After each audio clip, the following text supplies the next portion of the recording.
Awesome. We should be live in three, two, one. Great. So look, we're just getting started with all these classes. We'll probably have a lot of students before too long as we put all this material together and add new material. But for now, it's just sort of the core group of buddies that have been doing this for a while. So even though it's a 101 course, and even though there's a lot of sort of lecturing from the book and not really giving our ideas as much, but just covering the ground, we can kind of do it in a sort of a laid back style where we just sort of chat about things. So to get us kicked off this morning, we'll do, before we do the simultaneous sip, no, right after we do the simultaneous sip, Roger's going to give us a story about the title of Metaphysics and what it means. And we're going to get into Metaphysics Class 1, a Year 1 course. So get your cup, your mug, your glass, your tankard, your chalice, your thermos, your stein, your canteen, your jug, your flask, your vessel of any kind. Fill it with your favorite liquid. I have zero sugar A&W root beer. And join me now for the unparalleled pleasure, the dopamine hit of the day, the highlight of civilization, the thing that makes literally everything better. It's called the simultaneous sip, and it happens now. Go.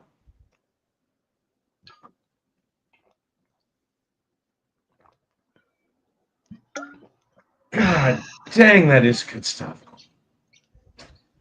Ooh, I get chills. It's facilitated and ritualized synchronicity. Listen, I learned how to hack the simultaneous sip a long time ago. I was there on Periscope when Scott Adams, the great grandfather of all of this, started that thing. You shouldn't call him grandfather. It's like an ageist insult. It wasn't meant to be.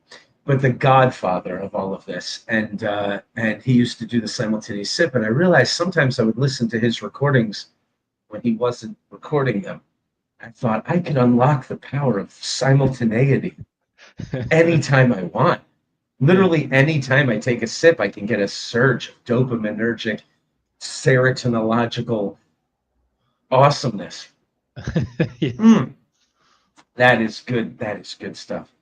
Okay, so Roger, you got a story for us.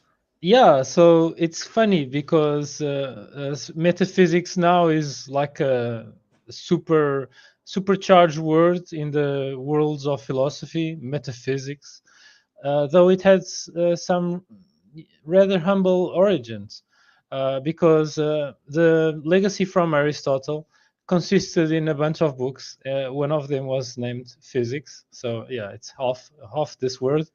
And another book was called First Philosophy, and it was always in the curriculum, especially the medieval curriculum, heavily based on Aristotle. They would usually put that book immediately after physics, and meta as a prefix from Greek is beyond physics, so or after physics.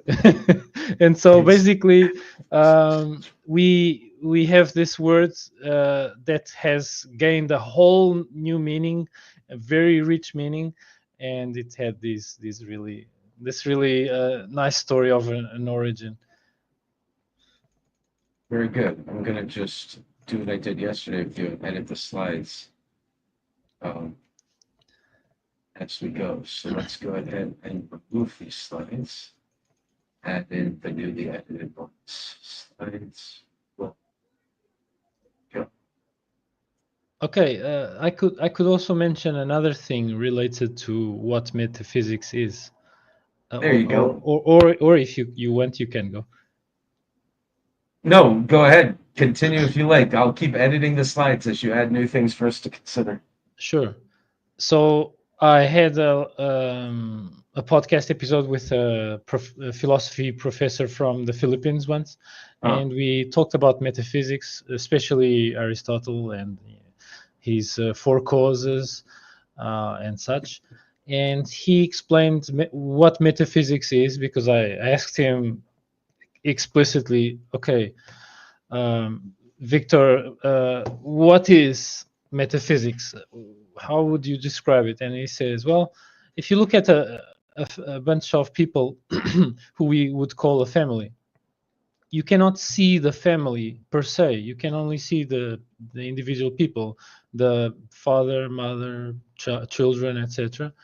And the metaphysics of talking about family is actually the connections between those people and the amalgamation, the whole that constitutes the family, that is metaphysics. It's something that we intuit, that is part of reality, but we cannot see, hear, touch, or smell, or interact with in any sensory way. But due to the way in which systems work, like a family or a corporation or any other organization, you can see that it's kind of a no-brainer that even though you cannot see explicit connections between the parts, and sometimes the parts are human beings of an organization, the connections are definitely there. They really manifest themselves, and so you can talk philosophically about things that are intangible, are probably not part of Yeah, materiality, and we absolutely. can call that part of the study of metaphysics. So in the debate that Tartaglia and I were having in epistemology class, which we did, I think, on Monday, and in the Jordan Peterson class, which we did on Tuesday, I have this distinction that he quarrels with and doesn't like, but it's the idea that there's plenty philosophers can talk about propositionally that is not that doesn't need to bear under the added restriction of only regarding as meaningful things with empirical consequence. And metaphysics is, by definition, one of those subjects, I think, just like ethics was, how we should live. So we're going to do a couple of fun things today. I just got home. I just threw the slides together. So this is just the introduction to what we're going to be covering on Wednesdays at 5 p.m. Eastern Standard Time. We're going to talk about metaphysics, and we're going to do it as a year one course. So it's going to be a lot of cherry picking of little essays and excerpts from different people in different fields. We're going to discuss 8 fields of metaphysics and living questions that exist and watch a few people debate with one another. A lot of it's going to be contemporary stuff. So philosophical inquiry into the most basic and general features of reality and our place in it is a way that maybe some modern philosophers might define metaphysics, but it's probably better defined with the stuff Roger was talking about a moment ago. It's philosophy in a sense that it's most theoretical and abstract. So if you want to get into contemplating your belly button and stuff like that, we're going to be doing a lot of that stuff here. But a lot of it's really fun. And one of the coolest things is that through simple intuitive reflections on our most familiar experiences of our everyday lives, we can come to some of the most profound and the most intractable problems of metaphysics. They just hit us like a wall. We take a lot for granted, and the metaphysicians do not.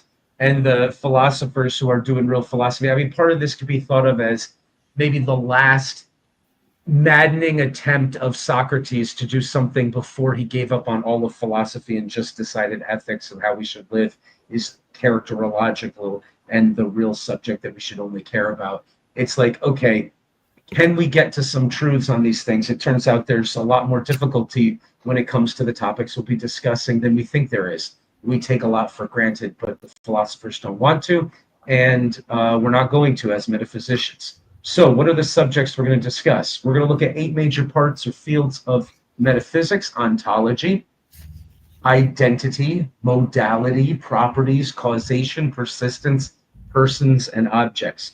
So this is some pretty basic stuff. We're going to be taking for granted, whence come these effects, and is there such a thing as causation, and what really is there, and what does it mean to be an object, and can there be such things, and what are persons? So ontology, what is there?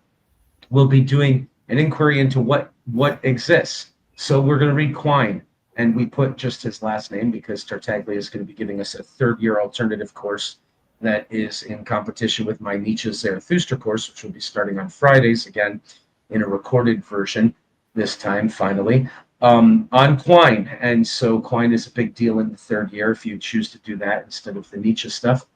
So he's going to give us an essay on what there is. Rudolf Carnap is going to debate. We're going to see David Lewis showing up a lot in these essays. Here, he and his wife are writing an essay on wholes. Do wholes exist? What does it mean for a whole to exist? Right? These are really cool questions from metaphysicians. And a lot of it starts with considering possible worlds. A lot of it starts with looking at the language that we use and the ideas that we have and kind of examining them and realizing, wow, the most basic ideas really lead to some philosophically difficult problems. So we'll look at these topics here. Identity, the simplest of relations. Maybe. Is it? What? What does it mean for two things to be identical? How could they possibly be identified as two things if they are identical? I mean, this is bizarre. So we're going to just mute that. Okay, so can something be something else? The identity of indiscernibles, primitive thisness, and primitive identity. There's a lot of interesting terminological stuff we can pick up on by reading the metaphysicians. Identity and necessity, contingent identity. Can there be vague objects, vague identity? If identity gets difficult. We're also going to probably slightly less than mind philosophy. This subject has some of the best thought experiments. We're going to be doing experiments, mental experiments where we consider possible worlds, alternative timelines. What would happen if I went into a machine and cloned myself and then appeared on Mars? Are there two things that are identical to me that branch off? Like, does my identity persist? Does my personality persist? Really interesting questions. Modality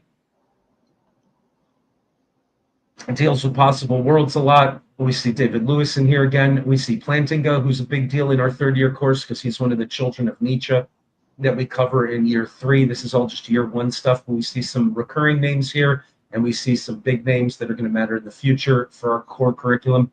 We're going to talk about properties. Do things possess qualities? Is qualityness a thing in itself? I mean, these questions are comprehensible to us. They're pretty basic. They're straightforward, but they're also like, whoa, why did no one ever ask that before? We're going to get a lot of, whoa, I never considered that question before questions in metaphysics, where we realize how much we're taking for granted and just how difficult things really are to sort through. We see Armstrong, we see David Lewis again, Shoemaker, a lot, and Quine, of course, a lot of names that we're getting used to seeing in this year 1 course, in the year 1 part of the core curriculum. Causation, whence come these effects? We got Bertrand Russell showing up, Donald Davidson, who's fantastic to read, David Lewis is making an appearance, Ned Hall, another name we recognize from these courses. We've got persistence. Is it possible to step into the same river once? It's my little joke. Okay.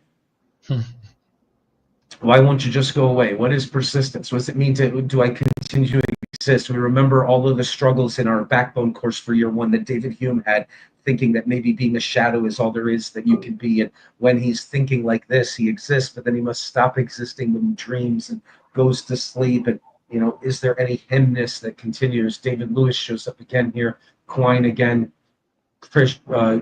Chisholm, who we see a lot. Sally is there. All right, so who is there? Just really quickly about persistence. It's kind of crazy because in terms of our physical body, every 7 years, all our cells are switched, Sure. are replaced, and yet we kind of seem to have a continuity of selfness. So it's kind of weird. Like we said, oh, sorry. There seems to be something going on that might be beyond materiality there. Right, and we bring in 4 dimensions here. We think about temporality, but maybe that's not enough to solve that. We had mentioned before that there's going to be a new sci-fi literature class coming to the curriculum soon, and we're going to be doing a lot of sci-fi thought experiments in this. We're going to be asking ourselves questions of, well, what would it mean to persist? What if I let Elon Musk put a chip in my brain? What if I could download my consciousness to an Elon Musk robot? What if there were 100 of me? What if I turn my consciousness on into this other body and then I'm operating that robot body? Is that another extension of me? Like, it's going to get weird. What if they grow a clone just like me?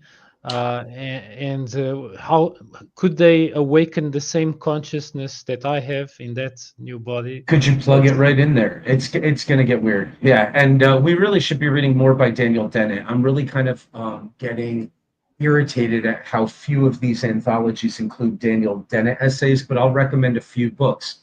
He has a book called Consciousness Explained, but he has a book called Freedom Evolves. He has a few books with some really good thought experiments on some of these topics. So we're going to ask questions about personhood. We see Jae-Gwon Kim here, I mean to say, David Lewis again, Bernard Williams, a lot of familiar names that are getting, Baker, getting used to some of these names now. But really, what is there? Objects. So this is what we're going to be looking at in this course. I just, like I said, got home in time to put together the slides for the intro to Hold this on. class. Go ahead. Hold on. How is objects different or related to ontology? Because I saw the word Okay, good. ontology Right. Great there. question. That's good. So the first section is ontology, but the last section is objects. What are we talking about? So ontology is asking the broad question of what is there. Now we're asking that question on video in 2025, where we're coming to the twilight close of the post-Cartesian scientism age. So we can ask the question, wait a minute, why would you have another section on objects when you already asked what is there? Because we're making the assumption that the things that there are objective because we're living in this scientism age. But that is not what metaphysicians have to use as their assumptions. Metaphysicians might say, this whole object thing sounds pretty fictional to me. Little bits of hard stuff outside my brain that, like, what are you talking about exactly? I'm not sure objectness really is real. Maybe personality is real. Maybe there are patterns of ways of being. Maybe vibrations are real. But objectness might be an illusion. So objectness isn't synonymous with thingness, stuffness, or beingness to a metaphysician. That's a perfect question, and that gives us a chance for a really good answer. So we're gonna discover that in metaphysics. We're gonna say, now wait a minute, hold on. Objectness is just one of the ways in which I could conceptualize a thing being. But let's ask some questions about these objects. I'm not so sure about them. So let's do a little more intro here with some notes I have. And then what I thought we would do, since we don't have much more to do to introduce this course, I could tell people that the anthology we're going to be using is this one. So if you want to buy the book, it's the second edition. You can freeze this here, and hopefully that's clear enough to read. But what we'll do is two more things. I'm going to read through some notes on metaphysics that I have. I haven't spent a lot of time in this field or in this subject for a while. So even though I have spent a lot of time in the past reading these essays and thinking about these things, it's been a while. So what's going to be fun about that is we're kind of going to be doing it together. We'll be rereading these essays and talking about them as we go, and we'll get back into it. But let's see if I can remind myself of some stuff from my notes. And then also I was thinking about doing one other thing that's kind of a fun treat at the end of this. So, all right. So metaphysics is asking questions like what exists? There are identity questions. Which things are the same as other things? What really does it mean to say that two things are the same? Right? Is this electron the same as this other electron? Is this cue ball the same as another cue ball? Is this statue of Zeus that's made of stone the same as the statue of Zeus that's made of bronze if it's in contradiction to the statue of Venus that's made of stone? Right? Are they really the same? Their molecules are all really different. In what way are they the same? What about these two electrons? They're really, really the same. Maybe there's only one electron in the entire universe. Maybe there's an electron identity that travels forward and backwards in time and so appears to be in many places. But for something to truly be the same as something else while being in a different location and so to be distinguishable, the language seems to be contradictory. You can see how we're already going to start asking the most basic questions about what the sensibility of what we're saying is and what we're taking for granted, and then boom, we're down the rabbit hole. Okay, identity in general. What is identity? What makes things the same? Personal identity. What makes you the same person now as you were 15 years ago, including the fact that your molecules are changed, as Roger was pointing out. Causation. Is there such a thing? What, if anything, does it mean for one thing to cause another? So there's three big topics in metaphysics that we'll focus on: ontology, identity, and causation. Other things in metaphysics like possibility and necessity, global realism and anti-realism, trope theory, which is a kind of ontological theory, God, religion stuff, free will and determinism. These won't be taking up much of our time in this course, but they are a part of metaphysics typically, and we do a lot of that stuff in our philosophy of religion course on Monday, and our philosophy of mind course, and our year one backbone course. And tomorrow we're going to be doing, I think, the year two backbone course. So maybe that's later today. Let's see. Can't remember the schedule now. So there's plenty of opportunity to discuss those other things, but what we're going to focus on are the 8 sections in contemporary metaphysics that we have, for which we have an anthology of essays right now. Would it be wrong if I said that it seems that in metaphysics, the term or the concept of connection or relationship is very, very important, because when we're talking about what is in ontology, we are connecting uh, our hypothesis of what the world is with the reality of the world. So if our model, if our ontology or our ontological model has some isomorphism with the way the world is, and isomorphism is kind of like if you draw a map of a city, and the map is really well drawn, then the map is actually useful for one. And if you look at the map and you look at the city, you can kind of learn what the city is. And the same would be true for, say, imagine that Parmenidean Eleatic monism is true, and we conceptualize the universe as a multi-dimensional monolith, in which one of the dimensions is time, and we even have branching chronology. So across the we have the fifth dimension and Perhaps. added Yeah, dimensions, perhaps. Yeah. different universes parallel to us or branching from Perhaps. the origin, with different sets of rules, etc., etc. And if if our suppose our ontological model is very, very good, it might be so good that it's completely useless, because it's like a complicated map that is huge, a huge map, almost the size of the city that it's trying to map. And so, Okay, right. yeah, Yep. awesome, you have an ontological model that is super realist, hyper realism in terms of philosophy, but it's utterly useless. You can't take That it might with you be in your pocket the of. ultimate truth, might be that, but then what's the point of trying to make sense of stuff? Everything has to be a cartoonification, a simplification, a map, as you say. And the whole point of a map is that it's not one to one, or else it's not useful. So yeah, absolutely. That means this conversation's going on forever. And like all the good conversations, hooray. We can get more refined and more sophisticated and better at it, and come to new insights all the time. That's fantastic. I like the link that you sent in the private chat. If you send it in the regular comments, I can post it here. I made it a tiny URL so people can go to that tiny URL on the screen to buy the book if they like. Thank you for doing that, Roger. All right, material covered tends to be very based on that in which we're interested. So, well, we'll spend more time on essays that people are more interested in, and we'll sort of read through the stuff that maybe we're not as interested in. Like all of our courses, we will be reading the essays aloud in the course. So you don't have to get the book and you don't have to read it ahead of time. We'll read everything together and it'll all be recorded. Um, let's look at some notes I have here on Quine. Go ahead. So this is, well, no, actually not, because that's for the first essay that it's, so never mind. I can give some hints about where this is going to go. There is a brilliant detective living at 221B Baker Street. The brilliant detective in Arthur Conan Doyle's stories lives at 221B Baker Street. There's a prime number greater than 55 and less than 60.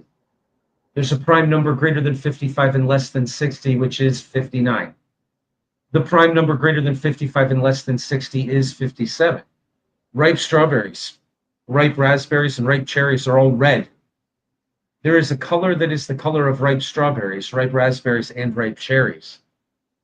Statement 8, the present king of France is not bald. Statement 9, the lady in the lake of Arthurian legend gave Arthur a sword. Platypuses are monotremes. Platypuses and echidnas are monotremes. There are at least two types of monotremes. Okay, these are the types of statements we'll be spending more time analyzing and saying, like, wait a minute, we just talk normally about some stuff, but what are the consequences? So we won't go into that in more depth because we'll start that class next week and we'll read the Quine essay. But that'll give us a taste for the type of things that we're going to be, about which we'll be asking questions. Now, one of the most important things to do as a thinker and as an academic as a student and as a writer is to write things and then go back 10 years later and see how embarrassed you are at what you wrote. So, because I'm genetically incapable of being embarrassed, I will be a good example to everyone here. I found while I was prepping for this an essay I wrote decades ago, maybe not even that long, maybe about 10 years ago, the subject of metaphysics. And it's in an older voice of mine, and it might be somewhat embarrassing, but I thought, let's read it because it could be interesting. And since there's nothing else to do for the prep here, we'll just or rather a 10-year younger voice of yours, because you were yes, younger. younger. That's right. Maybe younger, maybe We'll be more more naive in careful. some respects, less jaded, maybe. Oh, maybe more. Who knows? Or maybe more. So here's what we'll do. We'll read it, but we'll interrupt. So please, just feel free. Don't raise your hand. Don't wait. Just start talking when it seems appropriate to do so. This is a strange essay, if I remember correctly. I won't read it at you. We'll read it together real quickly. It's pretty brief. I'm trying to argue that fictional personalities are as real as anybody you know, maybe more so. So that's going to be a weird essay. Let's see how it goes. God help me. I know what. So I was writing at a time. This is at a time when I was writing in first drafts only. So that's going to make it even more risky because I refused to read and rewrite anything. I basically was bored at university and I thought I'll write all my essays the morning they're due just to sort of have a challenge. And so hopefully this doesn't make me cringe too much. Hopefully it doesn't make you have too much secondhand cringe, but I think it's an interesting topic. Let's see what happens. There I think seems to I'm be also incapable of. I what's think that? I'm also incapable of cringing. So go ahead. Sorry for interrupting. Okay, there seems to be an error in the metaphysics of ontology, which can be illustrated in the clear language but confused positions of some schools of thought regarding the nature of the existence of fictional characters. I want to examine some of these views and present a radically opposed view to theirs, namely that fictional characters pose less of a problem for questions of ontology existence than do flesh and blood persons because they are more straightforwardly real as persons because they naturally do not have attachment to flawed notions of existence involved in the post-scientific material concepts inherent in considerations of persons as flesh and blood entities. To be more specific, there's a kind of existence which is postulated like a matter of doctrine by many thinkers in this field, which they hold in highest regard and which, in my view, is fundamentally flawed and itself inherently fictional. If a proposed, wow, you can see where my future thought was already developing. I'm using different words now, but all right. If a proposed entity does not meet the requirements of this conception of material existence, this school of thought regards that entity as less real, not just real in a different way, but if real at all, in a different and less fundamental or significant way. It is this where my point of disagreement really, it is in this where my point of disagreement really emerges. Obviously, I'm not claiming that fictional characters are the same thing as flesh and blood persons that you know. I am arguing that the ways in which they are real are fundamentally the exact same type of as the ways in which personalities you meet on the street are real to you. All right, let's see how it doesn't even sound like that bold a thesis at this point. So let's see But if we can. if you write a fictional character with the same savagery as, say, George R. R. Martin, in which you lovingly create a character and they have their lives and it seems to be going well, It's a and murderer. suddenly they have a horrible, Oh, torturous, excruciating death, mass killer. nasty, and so Sadist. He's a torturer. He yeah. murders these personalities. So do you feel, the same for these fictional characters as you That's a do good for question. flesh That's a and great blood people? challenge. Because since you are kind of putting fictional characters there, Fantastic. Sure. you know, Well, J.R.R. Martin is clearly a mass murdering, sociopathic, madman. torturer, sadistic god who creates and then destroys persons. Yeah, so that's a good question. Nice challenge to my thesis before we get into the arguments too much.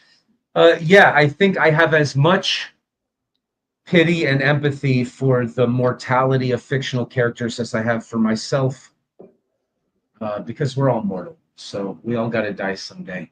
And I don't know if I have too much empathy for them, but maybe I don't have too much for the rest of us either. We should figure out how to live and how to die, as Socrates says. That's the point of philosophy. But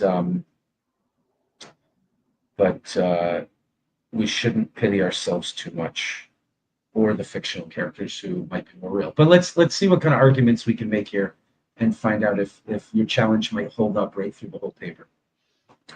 Okay, my view is that physical existence is a fundamentally flawed notion and a distraction from the true ways in which we actually desire to say that someone is real, or I said something is real. Because of the adherence to this notion, which I will argue is flawed, the entire conversation becomes confused. It is adoption of the physical existence myth as the ultimate standard of existence, which leads many metaphysicians to make the error of saying that fictional characters are not really real. My proposition is to discard this notion in its entirety and recognize that all of our conversation, including, I will argue, the scientific conversations regarding what is and is not real, is ultimately motivated by different concerns than those contained in the concept of physical existence. Once this notion of physical existence is removed from the table, I propose to show that the remaining conceptualizations utilized in meaningful conversations about existence, specifically the existence of persons, are entirely applicable to fictional entities just as meaningfully as they are to the physical ones, quote unquote physical ones. To begin this project, let us look at a few examples of philosophers of ontology who made the mistake of valuing physical existence as qualitatively above other types of being. Then we can see how they rely on some version of the philosophically scientific notion of why am I throwing in so many adjectives?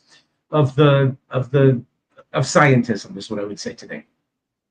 Of objectivist scientism of physical existence. After this, we will set about judging whether or not their language is constructive or desirable, or whether it is so convoluted that we ought to seek a way of avoiding whatever got them into it in the first place. After this, we will attempt to propose an alternative to their views. Okay, fine. So we've got a roadmap for trying to prove that Hamlet is more real than Roger.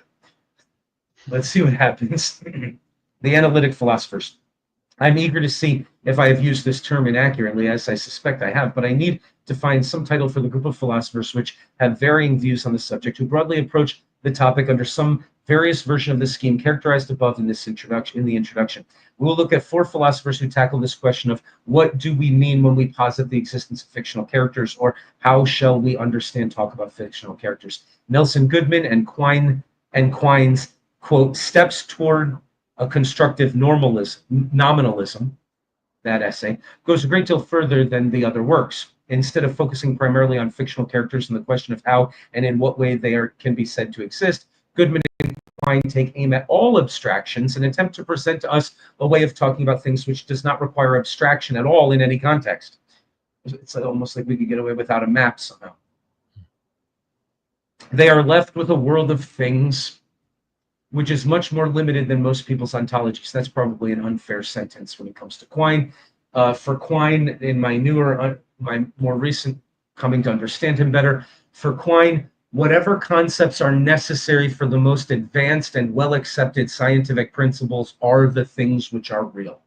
So it's probably not fair to have the sentence, we're left in a world of things, because for Quine, fields might exist, if a field is a necessary concept for the scientists. But okay, specifically taking aim at properties and rules and other such ways of talking which they think can be translated into language which does not affirm the existence of anything which does not fit into that worldview. Okay, whatever. Later, Quine developed his view in a way that is very illuminating for our purposes. He writes before I do that the problem I am making in this paper is apparent and has a source he has identified.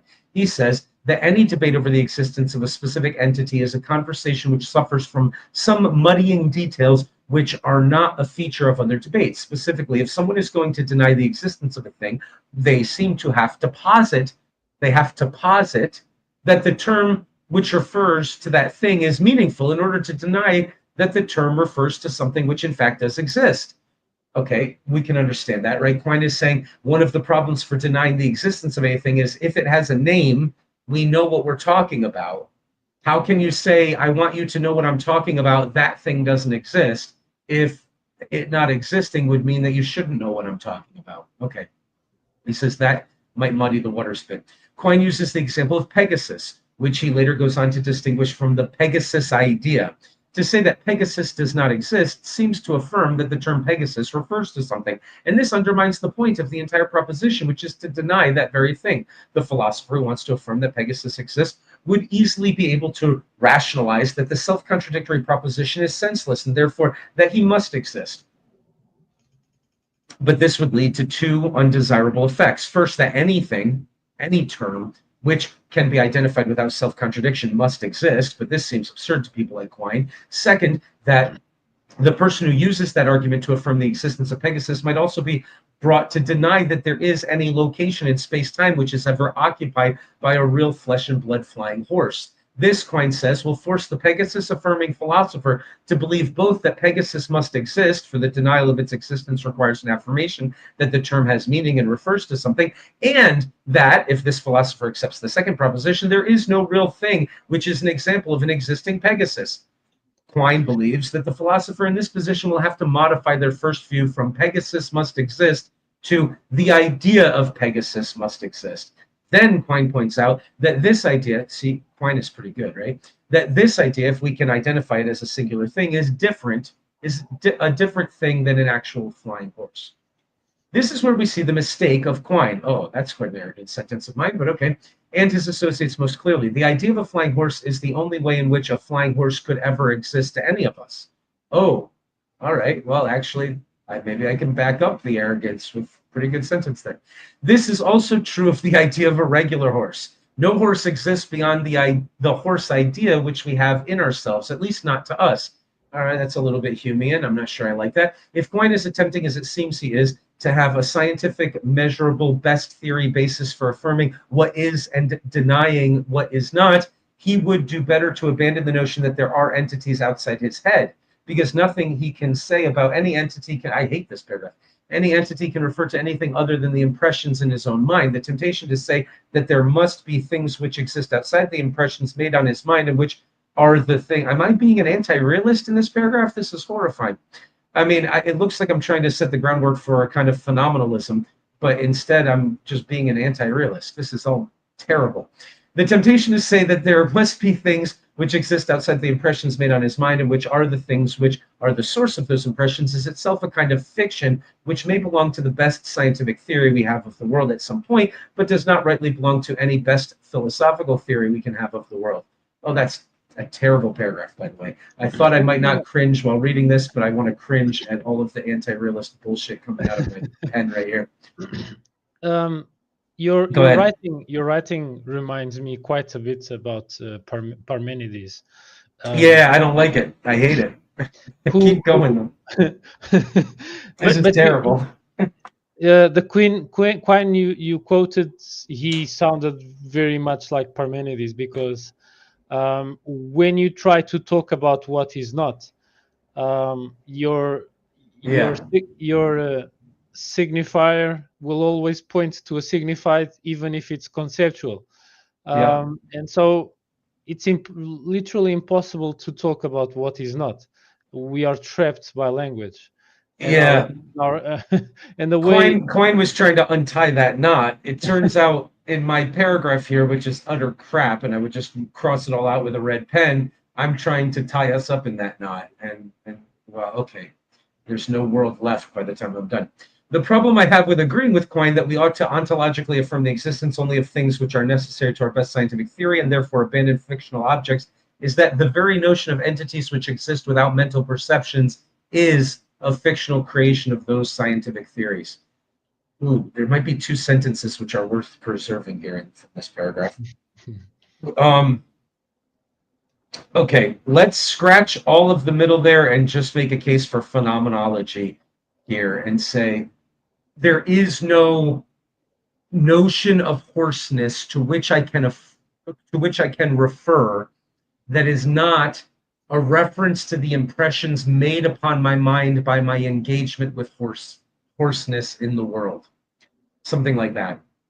So that doesn't mean that there isn't a real horse out there. Right? I'm not denying the realness of the horse. I'm saying the only thing I can talk about is the impression of hoarseness made upon my mind, or the impressions of hoarseness made upon my mind. I don't really have a right to talk about the thing in itself. Yeah, we never actually enter into contact with the real world, we're always we always have intermediaries. Our basically the laws of physics, light, photons, and molecules interacting at a distance, van der Waals I'd interaction. love to make that case When without when going so far as being an anti-realist. when you put your hand to a horse's body, and you pet the horse, Yep. you're supposedly not even touching the horse because It the atoms depends. don't These touch. are good metaphysical questions. You're not But touching the horse, meaning the yeah, protons of your hand are not coming in contact with the protons of the horse's back. yeah, but the But fields generated by that's the not what electrons touching are means. are kind of repelling each other because they have the same charge But is averagely. that what touching means? Yeah, Does touching mean the wave-like particle stuffness of being as posited by objectivists has to rub together? Or is touching always at a distance? yeah, But that it's doesn't mean it's it's not touching. it's an interaction, but not actually elementary particles Fair collide. enough. Good. Yeah. Okay, So so let's that do that and let's but to get to the point that I was trying to make, all these vibrations, physical vibrations, sounds, electromagnetic waves, sights, that photons that excite your photoreceptors your in your eyes, neurons. Yep. and then your nerves deliver messages accordingly with all these Right. happenings in the physical world of atoms and vibrations and whatever, as described by material science. We have to always use this caveat.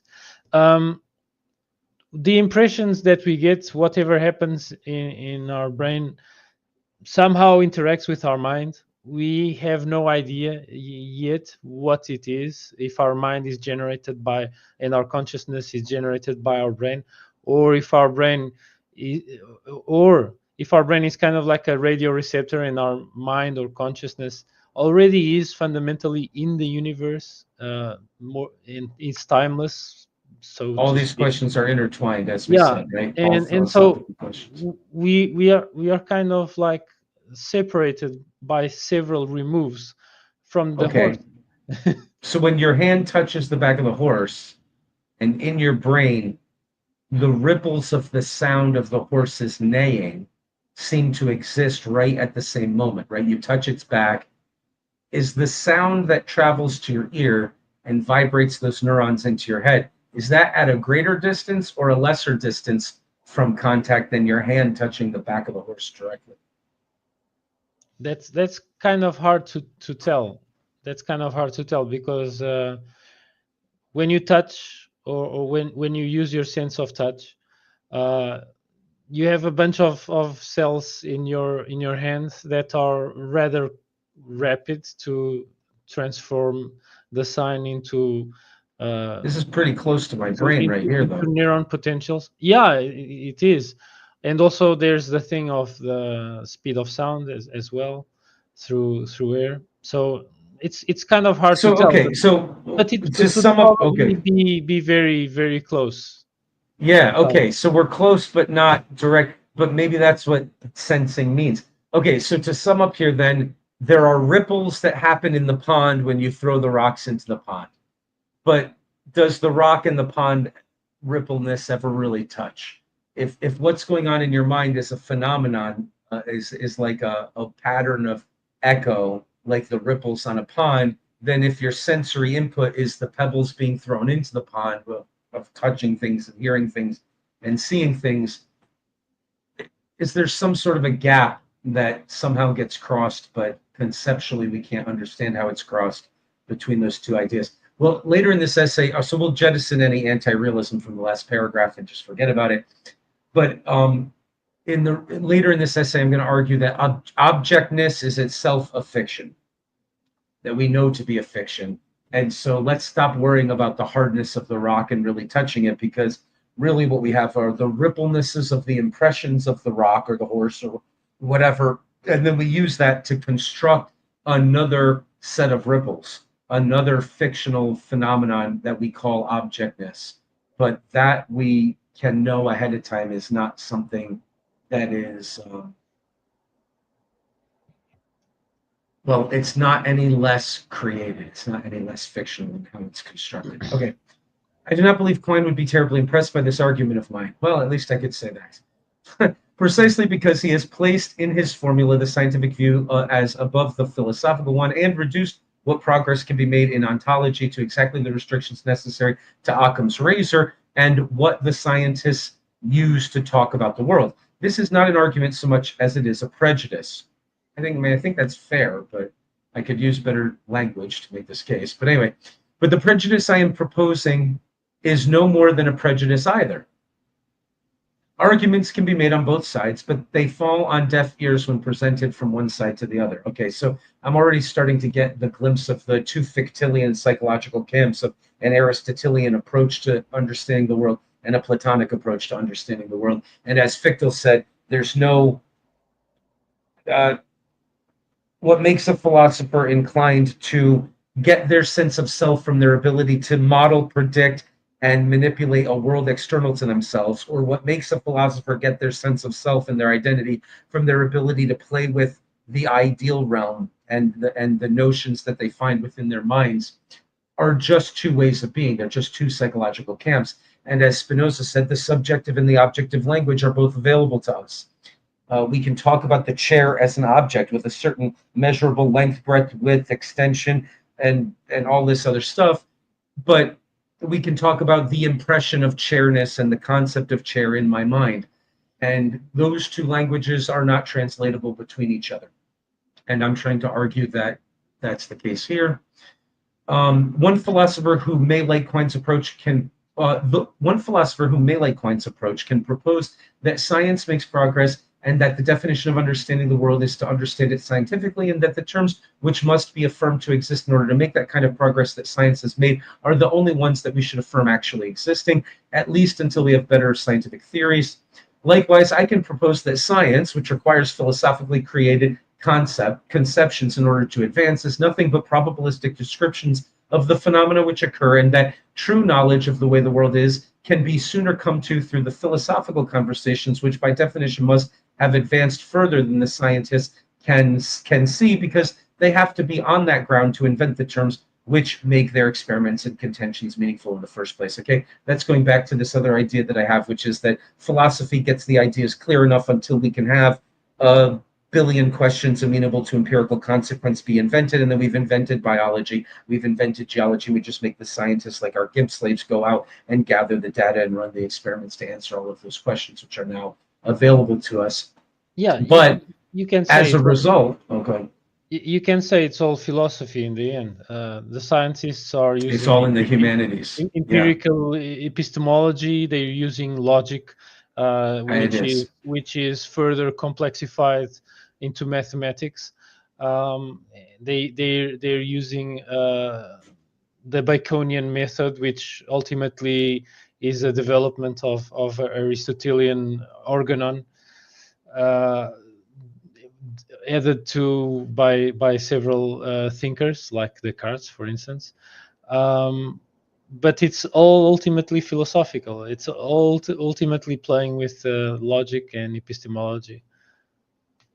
Yes, and because we're inventing the field, essentially we can say, okay, there's a chaotic forest out there, and the philosophers are kind of crawling their way in the mud to sort of map out a flat bit of area and maybe cut down the trees and make a path. Then once it's all cut down, then the scientists can come in and build up structures and villages and mud huts and roads and kind of but the philosophers own the ground in a sense. They own the grounding of that field, and that's why after we invent biology, we have a philosophy of biology where we're saying, well, when the biologist says you are nothing but the expression of your genes, here's what that really means. Here's where it's limited. Here's like he has to think that in order to do his science, but really we understand a greater context here. So, okay, fine. That being said, now I'm going to reiterate what I said before in that other sentence. Neither side will have much to disagree with the other on these two approaches. The first will grant everything said by the second argument and say that, quote, probabilistic descriptions of the phenomena we experience is just what we mean by describing the world, and you can do no better. The person from the second position would say, of course. And since you can do no better, you shouldn't act as though you have done better. And the second might say, we're not pretending any such thing, and so on. This is not a disagreement about the quality of the knowledge so much as it is a difference in temperament. Oh, that was insightful. A difference in temperament about what kind of knowledge to value most. It comes down to valuations, and there is no disagreeing about taste. Okay, because I'm not sure this is all that convincing, let's move on. Because most of contemporary voices, I mean, I like that last paragraph at least, but because most of contemporary voices favor the camps which contain Quine, perhaps as a central feature of that camp, I will make the stranger sounding argument a little stronger for this paper. But I entertain no delusions that any sort of argument for favoring one perspective over the other on this topic will be persuasive to anyone who manifests the opposite inclination. Langer wrote about the role of philosophy and its relationship with the scientific discourses in the opening chapters of her book on the philosophy of art called Feeling and Form. Quote, legend has it that the first fact Newton described in new terms was the fall of an apple. That an apple falls to the earth was always a commonplace, but that the apple is attracted by the earth expresses a great idea. Unquote. She goes on to say that there are two reasons why this idea was so great. First, that it is generalizable. The fact that all things tend to fall to the earth does not apply to the moon, if by fall we mean consistently shorten the distance between towards touching. But the idea that all masses attract each other does not have these obvious exceptions, and can account for why the moon changes its direction continuously, remains in orbit above the earth. The second reason why she calls this idea great, I would point out that revolutionary is applicable, and Langer, as well as all others, would probably agree, is that it has fecundity or fruitfulness. The notion of universal attraction of all masses can lead to many predictions which turn out to be true. This is a good way of analyzing good science versus bad science. A scientific explanation will describe, I'm saying it's nothing but descriptive, but it will describe phenomena in terms of other phenomena. And a good one will describe a whole large swath of phenomena in a few very simple terms. Okay, I bring up these observations of Langer's to make a further point. The philosophical revolution in how to think about the objects in the world and how they relate to one another had to come first, both intellectually and temporally, before the scientific revolution could be possible. Obviously, this view is hardly contested by anyone, including Quine, but the tendency to view the scientific advancements as primary and to use the terms of the scientist to measure the ontology of the philosopher is backwards, as illustrated by this example. Okay, so I know what I'm doing now. I'm saying here's where we came up with this illusion of objectness. And that's why it was useful to develop the science, but it came from the philosophers who have every right to have grounding outside of it and to criticize it, to qualify it. Okay. Just because Newton required notions of objects which attract one another does not mean that it is wise to go to Newton and examine what must exist for his theories to work and to derive from that one's philosophical ontology. He is starting with notions which the philosopher invents.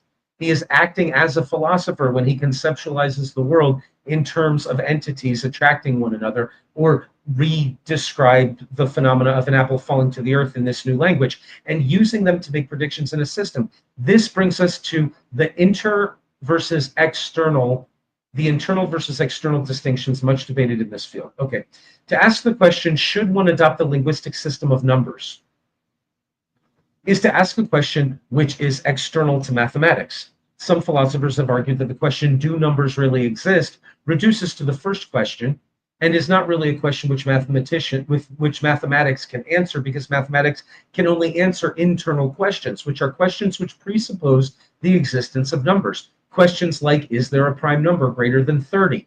For Quine, the question, should one adopt the linguistic system of numbers, means, are numbers useful terms to use to describe the world? He has a further question, is the existence of numbers a necessary feature of our best developed scientific theories? If the answer to that second question is yes, then numbers are an, as yet, indispensable feature of our best ways of describing the world, which is equivalent to saying that we ought to affirm that they exist. For Quine, this is all Quine, of course, at least until we can supplant our best scientific theories for a better scientific theory, which does not require the affirmation of these entities. Philosophers like Yablo argue that we that all we are saying is that they are useful fictions.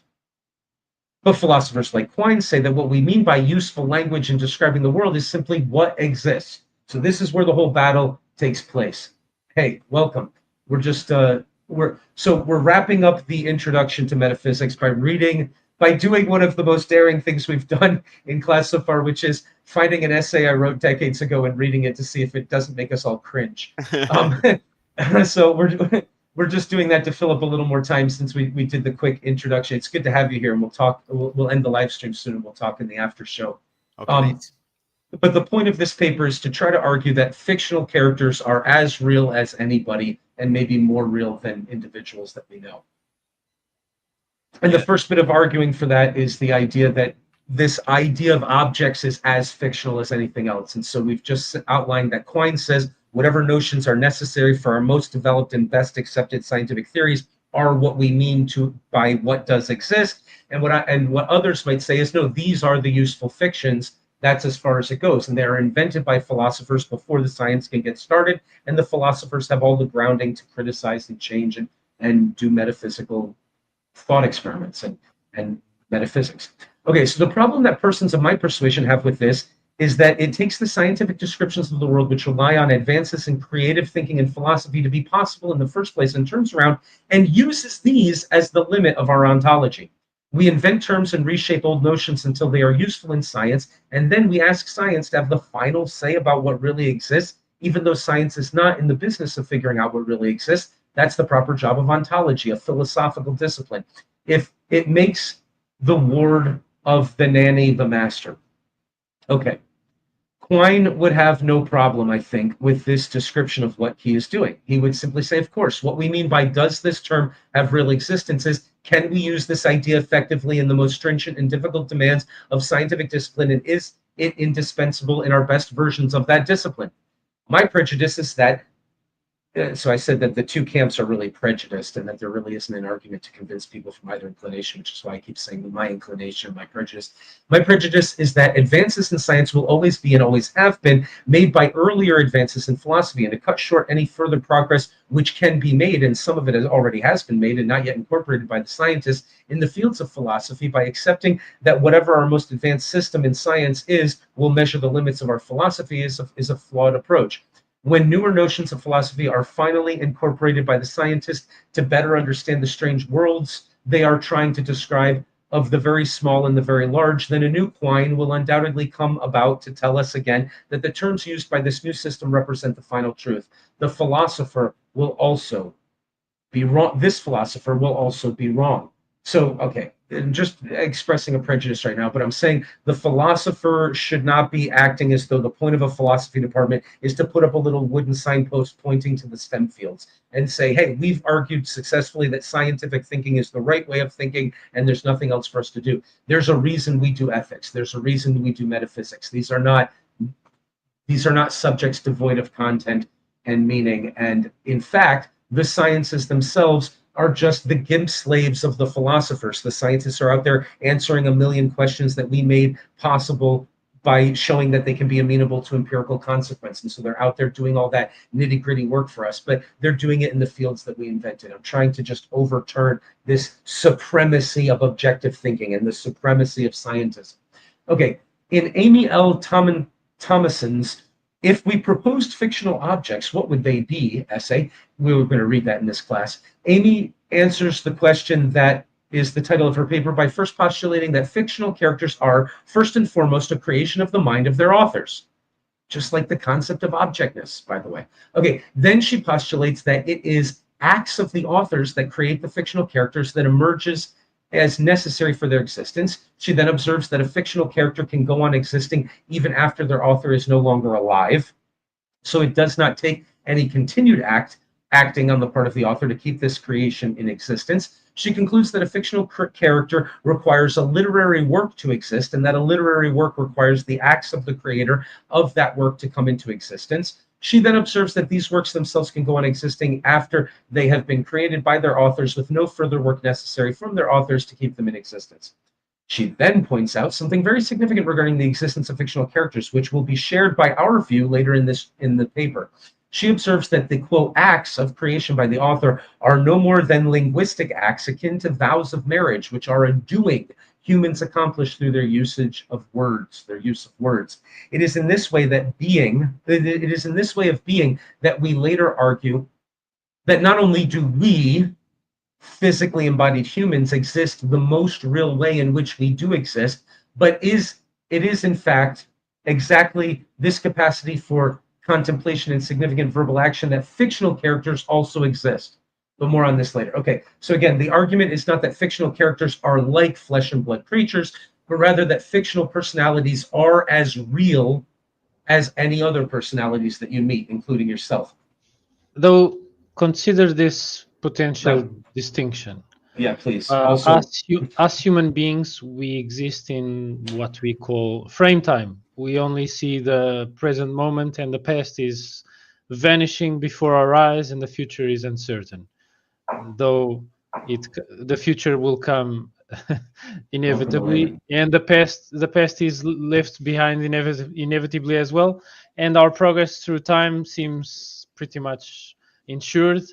We have no say in it. We have no way to will time not to pass.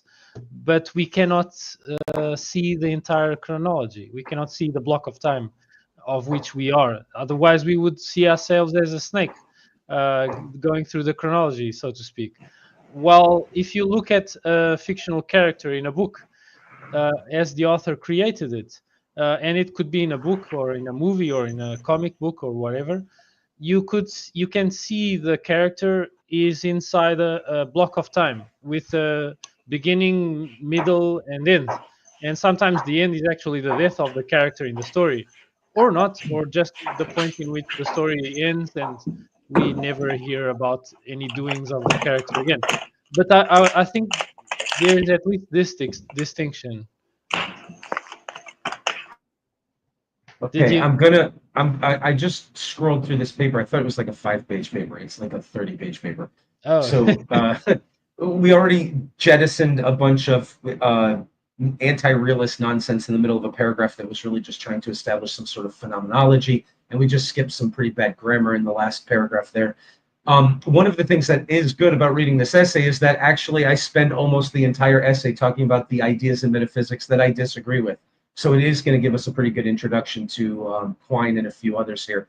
But because it's so long, I'm going to try to move a little quicker through it. We're about halfway through right now. Do you mind? We'll just try to do this quickly. In Truth and Fiction, David Lewis recognizes that the simple qualifier in the relevant fictional works is not enough to turn seeming truth statements regarding fictional characters into logically equivalent statements which make no claims as to the physical existence of any such persons. He sets out to examine some really interesting sentences one can make regarding various fictional characters, one of which we will use ourselves later in this paper to examine what is necessary as a qualifier to accomplish the same goal as those who postulated that the simplistic fictional qualifier was all that was needed. We'll discuss the conclusions he came to regarding what was necessary for accomplishing this task in a later section of this paper. So now Quine on what there is. From the very beginning of Quine's piece, he sets out the distinction between physically existent and mentally existent. MCX never confuses the Parthenon with the Parthenon idea. The Parthenon is physical. The Parthenon idea is mental, according anyway to MCX's version of ideas, and I have no better to offer. He says this to deny the move that some antagonists of his may have to say that fictional characters like Pegasus exist because they exist in the minds of persons thinking about them, and that's what we mean by they exist. Quine was not interested in whether or not ideas, under whatever conceptions we use for ideas as ideas, exist. Quine wanted to know if there was a physical bit of space and time occupied by a flesh and blood flying horse. He very quickly cuts to the point and makes our case look extremely difficult to make from the start. We will come back to Quine often in this piece. Let us examine how Quine deals with fictional characters in this piece. First, he underlines the fact that there is no physical bit of space which is occupied by an imaginary creature. Here, imagined creature refers to a creature which is a product of the human imagination, like a unicorn, and not something real which can be imagined in a time and place where it is not. Goodman and Quine's steps towards a constructive nominalism. Goodman and Quine want to forego all use of predicates, quote unquote, in their paper. He leaves them with a world composed, quote, composed of physical objects or events or units of sense perception. A question which they leave open. They believe that abstraction leads to paradoxes, and their desire here is to be able to talk about the world in a way that allows them to escape from these paradoxes. Like Roger was pointing out before, we can conceptualize the approach of these scientismists as trying to make a one-to-one map of the universe. They're using logical terminology. They're trying to talk about the world in a way where there isn't any metaphor anymore. There's no scale. It's just one-to-one what really is there. Well, There's it's a not great clear way how useful to that would be. there's a great way to talk about this, which is you don't want to draw reality in a one-to-one model or map. You want to algorithmize reality. You want to create Okay. an algorithm that is a shorthand, that is very snappy and compact and rapid to use and rapid to deploy, and it has all the essentials and goes straight to the point. That's what the human brain supposedly does, according to neurophysiologist Jacobo Greenberg, that also studied mysticism. So the brain algorithmizes instead of representing the entire thing that it experiences, especially if it gains repeated experiences of the same thing. It kind of discards the non-essentials, the stuff that's arbitrary, and tries to algorithmize the stuff that seems essential, that repeats. Yeah, fair enough. That does sound like a good project. What's fundamentally different from that approach than from the scientismist approach is that they wouldn't be very satisfied with that. They really have like an allergy to anything that is an approximation or any necessity of the metaphorical, it seems, psychologically. All right, so I really want to try to get through this quickly here. So this is a project which they apply not only to fictional characters, but to any abstract notion. Most of their paper is designed to see if numbers are an abstraction and so must be discarded, or if they are things that are a real part of the world. This leads them to reductions of various simple and straightforward claims. For instance, Class A has 3 members is not straightforwardly a claim of truth about the world for them and must be rendered in this way. There are distinct objects X, Y, and Z such that any thing is an A if and only if it is X or Y or Z. It is not immediately clear to me, anyway, how they get rid of the is an S problem, or I'm sorry, is an A problem, or conversely, how Y has 3 is less acceptable to them than is an, although that should be pretty clear at this point. But it seems like they are trying to make existence claims only about entities which are things, which fact seems to preclude their claim of this is a horrible sentence. We'll just skip it. This seems to distort the nature of objects, an idea which I will further unfold later in the paper. Okay, so we want to look at objectness as a fictional idea, and we will eventually. Okay, Amy L. Thomason's, if we postulated fictional objects, what would they be? We can observe the tendency to regard fictional characters as not only different in kind from real-life people, but as less real in Amy's aforementioned work. The primary difficulty with the proposition that fictional characters and real people are of the same type is that these are obviously different sorts of things. My position is not that there are no differences, but that the fundamental ways in which they are real are the same. Amy points out one of the many ways that fictional characters differ from ordinary people. The origin of persons, she says, is different. Okay, that's a good one. She examines what happens to keep a fictional character alive after they've been created by some linguistic act of their authors. Quote, although a fictional character depends on a literary work for its continued existence, it depends only on the maintenance of some work in which it appears. Essentially, the view is that fictional characters exist, but they owe their origin to the creative work of their authors and their continued existence to the maintenance of at least one text to which they appear. One does not have to disagree with the idea that there is a difference here to maintain that fundamentally both the fictional character and the real-life personality are both just as real as one another in that way, at least. The origin of how something comes to exist may be useful in determining its ontological standing, but it may not. A wooden table which comes to exist by some highly unlikely natural process or series of accidents would be just as real a table as one which was created by a carpenter, I say. Okay, however, the existence of fictional characters is more like the existence of a real-life person than this, in a way which makes any consideration of the origin of its existence superfluous. A person you know, say a friend, is not primarily a body to you. Now, that's something we could quarrel with. Certain people will be inclined to, especially Aristotelians, right? But a personality. The existence of a fictional character must be evaluated based on its existence as a personality, not as a body. Personalities actually do come into existence in exactly the same way, in the way that Annie describes fictional characters coming into existence. Other persons interact with someone and have their memories and experiences and their interactions with that person determined by creative decisions that they make, even if unconsciously. This is most easily seen when one considers celebrity personalities. Most people would agree that our perceptions of a Hollywood movie star comprise a person who we talk about and feel is real, but ultimately is probably nothing much like the person who actually exists. Further evidence besides intuition, which support the idea that public figures and celebrities are fabrications, is the fact that often, when you get to know them, they fall into the habit of referring to themselves in the third person. Even if they manage not to do this, celebrities tend not to recognize themselves when they see the image that most people have of them, say in the media. Now, consider someone you know personally, a friend. Your idea of this person is shaped by not only your interactions with them, but by what value you placed on each of these interactions. An old friend can commit an offense, even accidentally, which completely changes your view of them as a person and even makes you remember them differently through your history with them. You are continually deciding what aspects of this person's character you are going to believe exists, that you are going to affirm, and which ones you are going to consider salient enough to define them. Boy, we could have made a much better argument for all of this now than we did back then, but okay. We get the idea of the way that we're thinking here. The fictional creative aspect of real life people becomes even more clear when we move our examination to the familial. What is the all right, blah, blah. Let's just skip through my stuff. David Lewis's Truth in Fiction.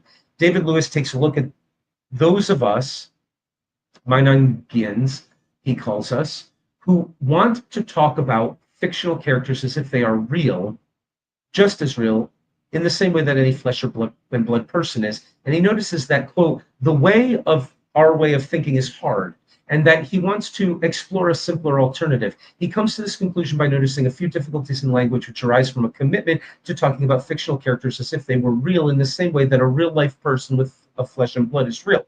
Specifically, he points out that some details are given to us about the characters in a story, but some are left open, and that this makes simple claims of fact, which necessarily must be either true or false if the general claims of existence are true, difficult to determine. Imagine a character described as having many brothers and sisters. It would seem that they have at least 4 siblings, but probably more. Which of the following statements is true? That the character has many brothers and sisters, that one seems true. That this character has exactly 12 siblings, that one seems like it would be false or could be true, except it might be true, but I don't know. Is it indeterminable? Now imagine that the same character is in another part of the text is described as being shocked by the size of another person's family, larger than their own, and imagine that that other family is described as having 14 siblings. It would seem that one of the following statements must be true. This character has X number of siblings, where X is replaced for each version of this statement of a number between 4 and 13 inclusive. The statement, one of those statements must be true, would seem to apply, but yet does not. It does not apply, not because we do not know which number is correct, but because there is no correct number. It has never been determined to be any specific number. Furthermore, Lewis points out that logical consequences of certain truth statements regarding fictional characters also does not apply. He points out that the only building ever to exist at 221B Baker Street is a bank, but that no one would say that Sherlock Holmes lived in a bank. Lewis's solution is to say that our factual sounding claims regarding fictional characters are actually longer expressions which we do not take the time to unpack, but which we can maintain logical consistency while avoiding these types of problems if only we recognize them to be these more extended phrases. I want to underline that there really is nothing to dispute between Lewis and I in this paper. My view is not that there is no difference between the way in which fictional characters exist and the way in which flesh and blood persons exist, except that the flesh and blood conception is itself rooted in something fictional, as fictional as any story. The necessity of modifying our language to fit the logical structure of our reasoning may still be a factor in either worldview. What I am chiefly concerned with is arguing against the Quinean view that there is a kind of physical existence which is somehow not fictional or metaphorical, and which is more fundamentally important for ontology than simple creations of our minds, the latter being all to which I think we have access. Okay, once again, we've just scratched that half qualifier sentence. That being said, a few short comments might be in order. For a gentleman who starts out saying that we need to avoid the problematic system of straightforwardly referring to fictional characters as real persons, he ends up saying that the proper logical way of expressing a statement like, in the works of Arthur Conan Doyle, Sherlock Holmes lived at 221 Baker Street, would be non-vacuously true if and only if, whenever a belief which was one of the set of collective beliefs about the way in which the world is, which were held by the community receiving the fictional text at the time that the work was released, then, okay, I don't even know where that sentence is going. Then if one were to talk about the work as if it were a real description of the actual world, one would recognize that the fact of living at 221B Baker Street would be accepted as true by knowledgeable persons in that world, as would any other fact that one could make about it. Okay, that's I think, a quote from him. The point is that this is hardly a system which does not itself need to jump through a lot of hoops. Lewis is trying to get to what we mean when we say something about a fictional world. A simpler way to resolve this problem would be to recognize that what we mean by the real actual world is what we have come to accept about it. And these are always in the form of stories. So no more qualification would be required than to say, I am accepting the story of Sherlock Holmes. But this qualifier would not be necessary if one recognized that we do not use it when talking about the real world, because it is implied by the very fact that we are talking about it in the terms of that story. It is just the internal-external distinction being brought up again. Okay, so maybe we don't have to read the rest of my ideas of this, but at least we got a little bit of a fun taste of some metaphysical arguments. We got to look a little bit at Quine and David Lewis, who are two major names that we're going to be reading in a lot of the sections that we talked about in this metaphysics class. We just didn't have anything else to talk about today, and I randomly found this essay. I talk about some commonalities between the four authors, and then I make my case, which I could make better today than past. The second thing wrong with this approach: what does the Quinean approach do to our talk about things? Blah, blah, blah. What is the alternative? If we're looking at the grounding of existence, we make a mistake if we posit that the grounding is to be found in the intellectual maneuver of tying together a bunch of properties which themselves are more immediate and primary to our existence. Yeah, forget all that anti-realist nonsense. Let's just forget about this. We'll be done. So we've sent a link to purchase the book. If you want to purchase the book, we will be reading the essays in the class. So you don't have to purchase the book, because in the class we're going to read Quine next time, and we'll talk about it as we read through it.